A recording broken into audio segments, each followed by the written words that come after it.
Halo teman-teman semuanya, balik lagi bersama video kakak. Di video kakak kali ini ada hal menarik yang bisa kakak sampaikan dan bisa kita berbagi share antara kakak dan juga kalian yang teman-teman yang penasaran nih, Kak, setelah di SCTD itu lulusannya gajinya berapa? Katanya kan kayak gitu. Besar atau tidak? Di sini kakak akan bahas. Ya, jika kalian sudah penasaran, oke. Tapi sebelum itu jangan lupa untuk like, comment, share dan juga subscribe ya. Kalau sudah subscribe, kakak doakan kalian dilancarkan dan dimudahkan apapun itu urusannya, terutama masuk ke perguruan tinggi yang kalian inginkan. Baik, kali ini kakak akan mereact ya. Kalau bahasa sekarang itu mereact. Itu video dari salah satu akun YouTube, kakak lupa namanya apa, nanti kakak cek lagi. Dia membahas tentang gaji pegawai ASN yang ada di lingkungan Kementerian Perhubungan. Kakak sih nggak tahu infonya dia dapat dari mana dan lain-lain, cuman kakak coba cari info kepada senior kakak yang ada di Kementerian Perhubungan. Coba lihat video ini deh,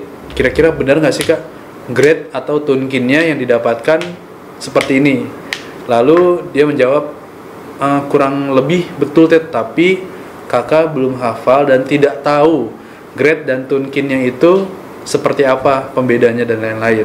Tapi pembahasan kali ini anggaplah untuk ya pengetahuan aja, sharing. Kalau ada kesalahan ya kakak mohon maaf, karena ini video dari orang lain juga. Intinya adalah supaya teman-teman ini tahu berapa sih kisaran pendapatan yang kalian akan dapat nantinya. Kayak gitu teman-teman. Jadi kita langsung aja nge-react video dari akun tersebut, dan ini menarik sih kalau menurut kakak.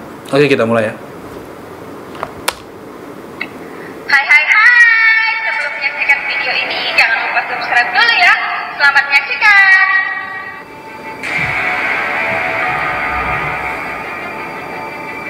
Di video kali ini kita akan membahas gaji PNS di Kementerian Perhubungan Republik Indonesia pada tahun 2020. Gaji PNS di Kementerian Perhubungan tahun 2020, berarti dia menyampaikan ini adalah informasi terbaru di tahun 2020. Oke, kita lanjut.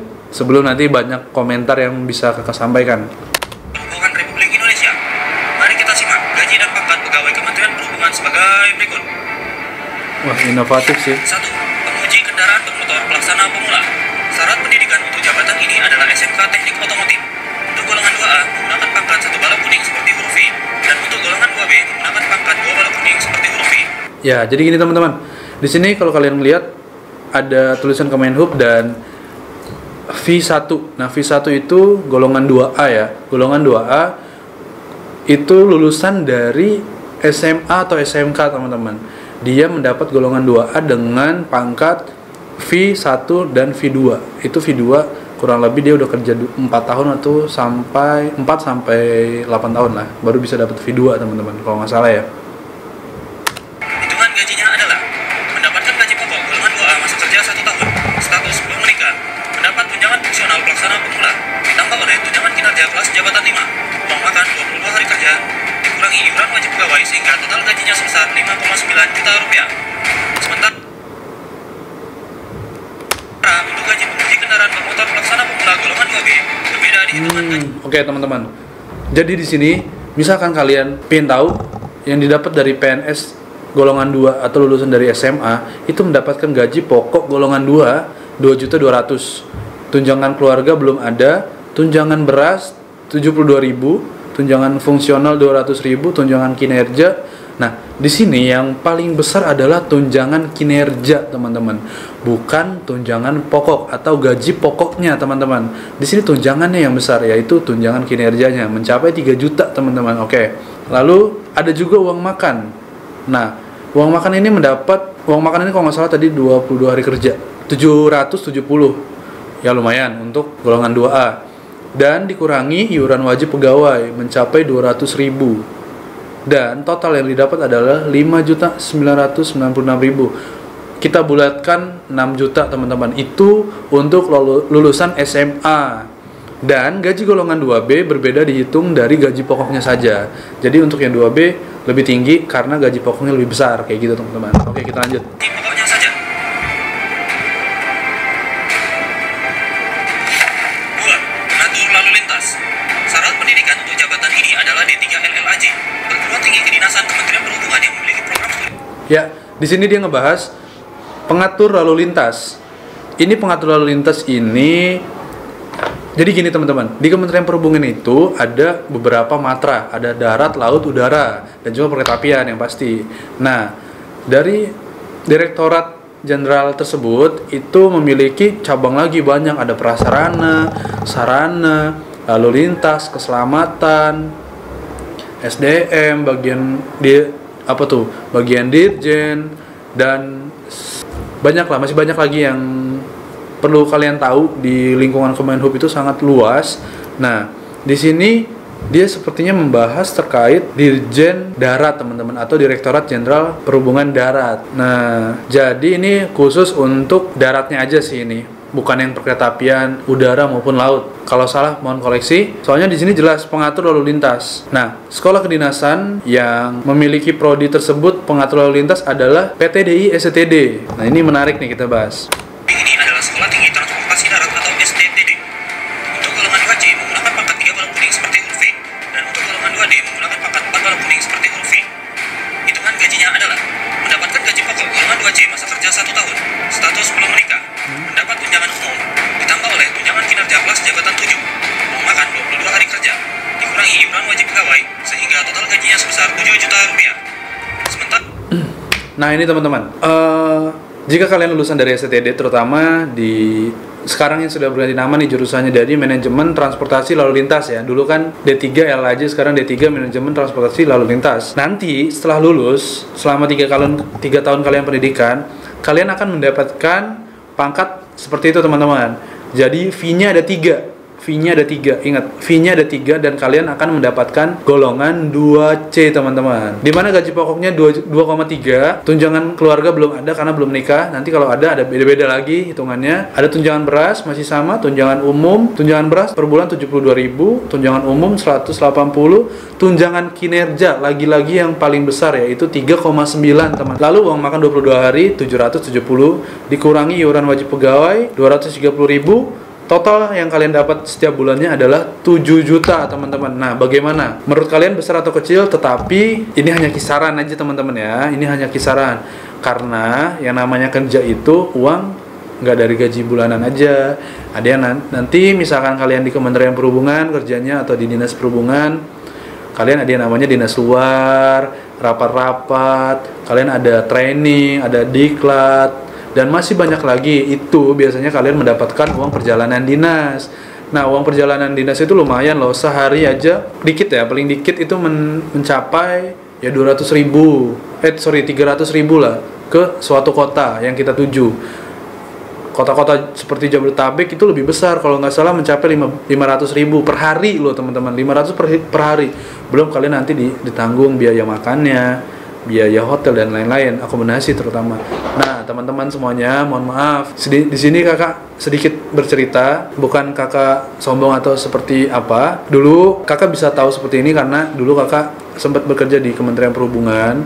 Dulu kakak bekerja ada di salah satu direktorat perkeretaapian, dan di situ kakak menjadi ajudan. Teman-teman tahu nggak ajudan? Nah, kalau bahasa Rusianya itu aide de camp. De camp itu adalah ajudan. Ajudan itu di mana tupoksinya mengawal, menjaga, memberikan fasilitas, dan intinya adalah memberikan pelayanan kepada atasan kita. Nah, siapa sih atasan kita yang berhak kita layani ya? Untuk di kementerian sendiri, pengalaman kakak, itu yang berhak mendapatkan pelayanan ajudan yaitu direktur teman-teman.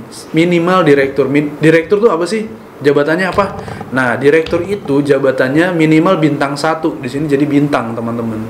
Di sini bintang. Nah, itu yang mendapatkan layanan ajudan sebenarnya kalau di kementerian. Ini share pengalaman kakak ya. Nah, jadi kakak dulu 2016 kakak lulus, langsung kakak kerja di kementerian jadi ajudan sampai 2018 ya. 2018 kakak masih jadi ajudan.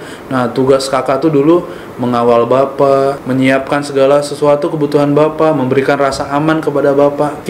Kakak sebagai ajudan pada saat itu sebagai tangan kanannya bapak lah. Kalau ada apa-apa pasti bapak butuhnya ke kita dulu. Seperti itu teman-teman. Juga kakak kerjanya dulu membuat laporan, membuat surat masuk, surat keluar, mencatat, lalu menjadi notulen, dan juga yang paling yang seru banget deh kalau menurut kakak itu adalah pada saat kita dinas luar. Dinas luar itu seperti ke Jogja, ke Bali, ke luar negeri, lalu ke Lombok, wah masih banyak deh. Bahkan kakak pernah ke Makassar juga dan lain-lain, masih banyak banget yang nggak bisa kakak jelaskan di sini karena hari ini kita fokus kepada konten dari YouTube tersebut dan ini menarik untuk kita bahas teman-teman. Oke, jadi untuk golongan 2C lulusan dari Sekolah Tinggi Transportasi Darat, infonya dari tadi ya, itu mencapai 7 juta.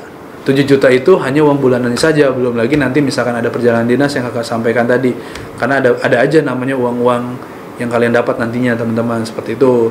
Semoga ini menjadi motivasi buat teman-teman semuanya agar bisa mengusahakan kalian lebih semangat lagi untuk masuk ke sekolah kedinasan yang kalian inginkan, seperti itu teman-teman. Oke, kita lanjut lagi ya. Untuk gaji pengatur lalu lintas golongan 2D, berbeda dihitungan gaji pokoknya saja.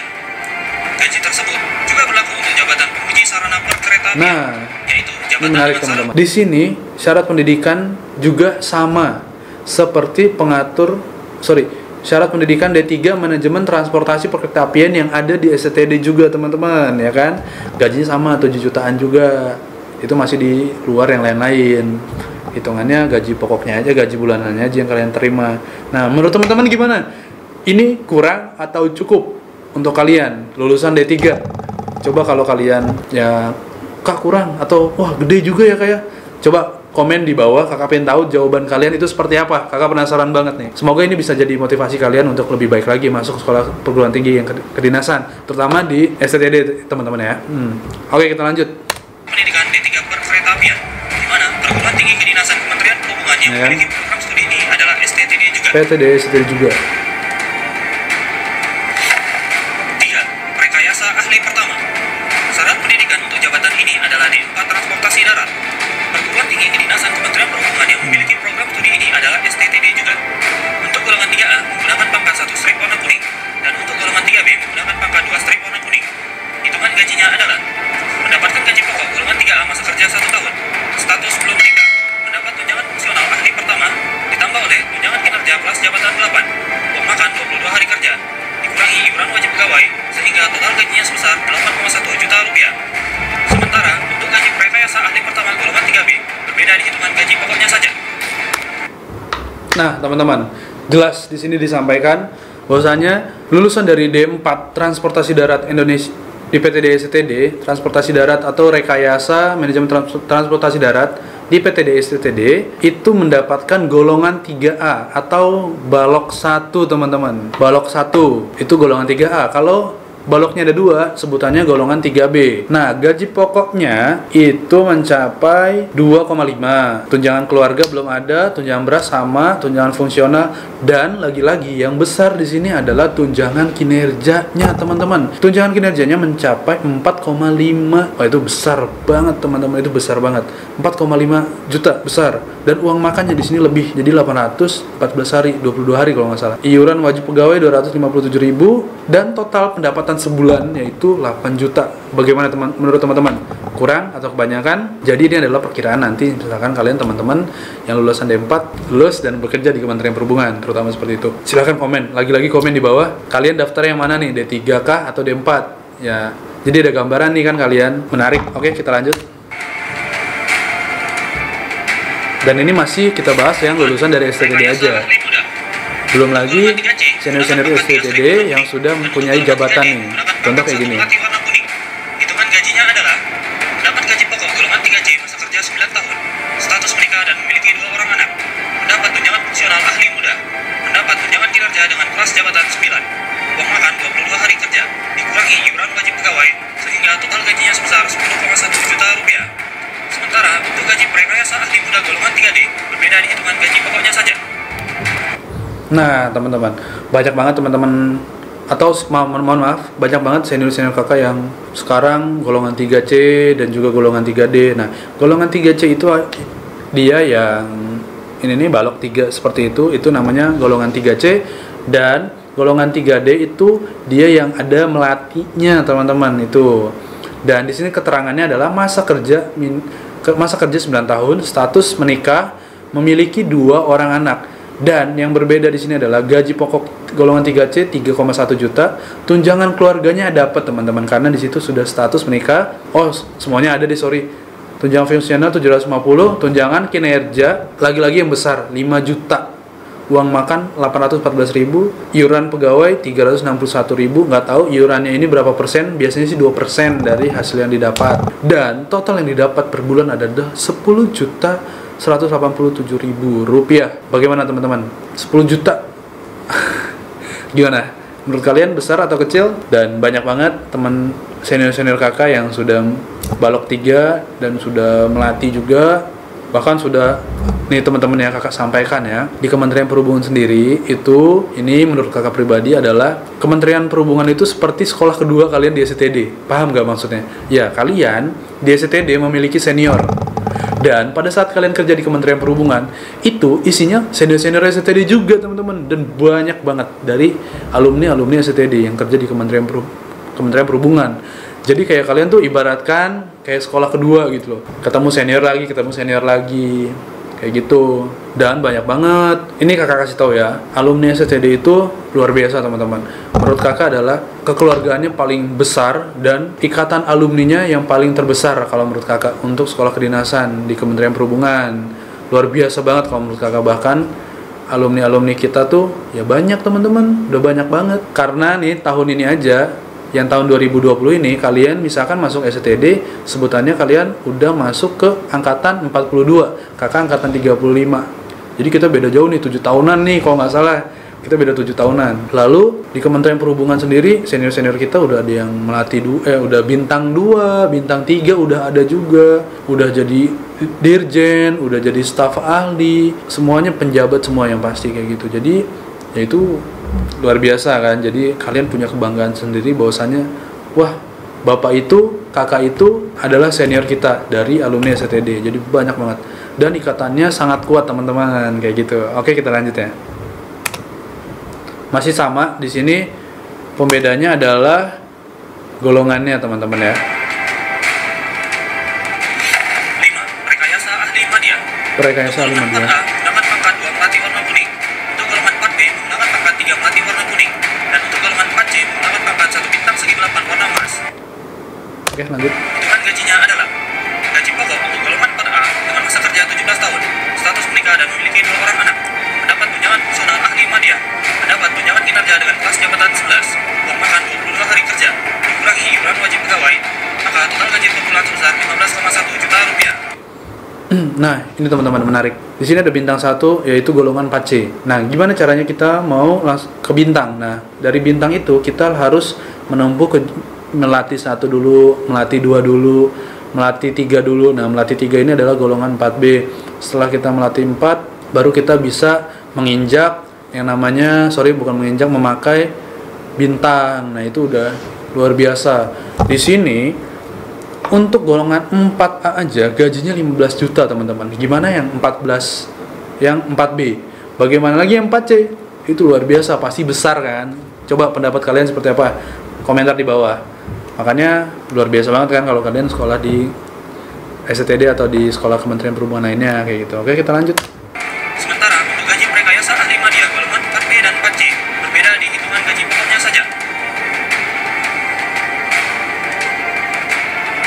Untuk pangkat pegawai yang mempunyai fungsi komando, tanda pangkat dan pembeda golongan diberi garis pinggir warna merah. Untuk golongan 4A dan 4B juga bisa menjabat menjadi pejabat struktural eselon 2B. Contohnya, Kepala Kantor Otoritas Bandar Udara kelas 1 yang berbeda di hitungan tunjangan strukturalnya dan mendapat tunjangan kinerja kelas jabatan 14. Nah, ini teman-teman, kalau kalian suka lihat ada pangkat yang di sampingnya itu ada warna merah, itu adalah tanda jabatan teman-teman, atau dia adalah pemimpin di suatu tempat. Nah, itu teman-teman, kalau itu ada list merahnya ya. Dan yang mempunyai list merah itu memiliki gaji lebih tinggi pastinya. Dia memiliki tunjangan struktural dan juga tunjangan kinerja tambahan mencapai 17 juta teman-teman. Wow, ini menarik banget. Teman-teman, nanti misalkan teman-teman ketemu nih ke SCTD misalkan, terus kalian ngelihat ketua SCTD atau direktur PTD SCTD, nah itu adalah alumni dari SCTD juga teman-teman. Jadi kalian harus punya sikap-sikap yang baik nih kalau ketemu dia nih. Beliau adalah alumni juga dari SCTD dan memiliki list merah di sini. Nah, kebayang dong, berarti dia memiliki suatu jabatan di tempat tertentu dan tunjangannya banyak kayak gitu. Gajinya cukup besar juga. Gak usah panjang lebar, kita lanjut. Golongan 4C juga bisa menjabat menjadi pejabat struktural eselon 2A.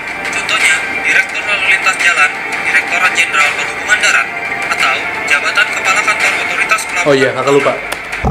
Yang ada list merahnya itu biasanya Dirjen, Kepala Balai, Kepala Otoritas Pelabuhan, Udara, dan lain-lain. Kayak di Sekolah Tinggi Transportasi Darat, PTD STD yang tadi kakak bilang. Itu banyak teman-teman, kita lanjut. Yang berbeda di hitungan tunjangan strukturalnya dan mendapat tunjangan kinerja kelas jabatan 15.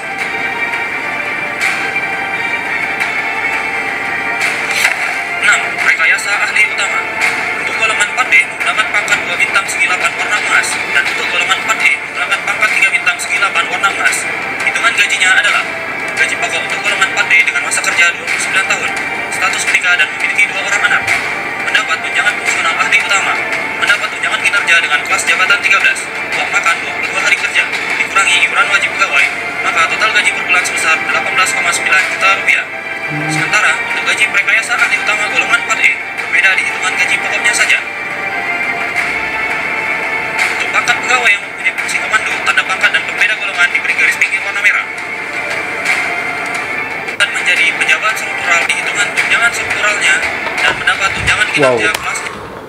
Golongan 4D bintang 2 tunjangan kinerjanya mencapai 27 juta teman-teman. Gede banget ya. Gede sini. Oke. Jabatan 16. Belum lagi golongan 4T nih.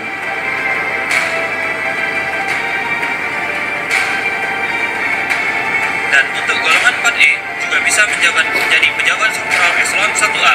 Contohnya Direktur Jenderal Perhubungan Darat.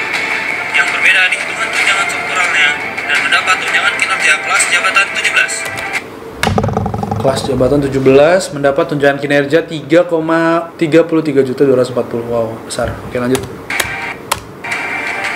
Kita cepetin. Nah, di sini ada dasar hukumnya atau sumber-sumber dari mana nilai-nilai itu ada, angka-angka itu ada. Dasar hukumnya di sini dia menjelaskan gaji pokok Perpres nomor 15 tahun 2019, tunjangan umum Perpres nomor 12 tahun 2016, tunjangan fungsional penguji kendaraan bermotor, tunjangan fungsional rekayasa. Oke, menurut teman-teman kayak gimana pendapat kalian? Kecil kah? Besar kah? Atau seperti apa? Silakan komentar di bawah. Sebanyak mungkin, kakak tunggu, kakak penasaran banget jawaban kalian. Menurut kakak ini menarik untuk dibahas. Jadi gimana? Ada yang nyesel kah masuk ke STD? Atau seperti apa teman-teman? Atau kalian bangga masuk ke STD? Silakan kolom komen di bawah. Gitu aja deh. Kalian bisa lihat sendiri. Silakan ulang-ulang lagi video kali ini. Semoga bermanfaat ya. Karena kakak harus pulang juga. Ini kakak sempetin untuk buat video karena kakak baru selesai banget dinas. Dan mohon maaf, masih banyak pertanyaan yang belum dibalas. Itu aja yang bisa kakak sampaikan. Jangan lupa like, comment, share, dan subscribe. See you next time.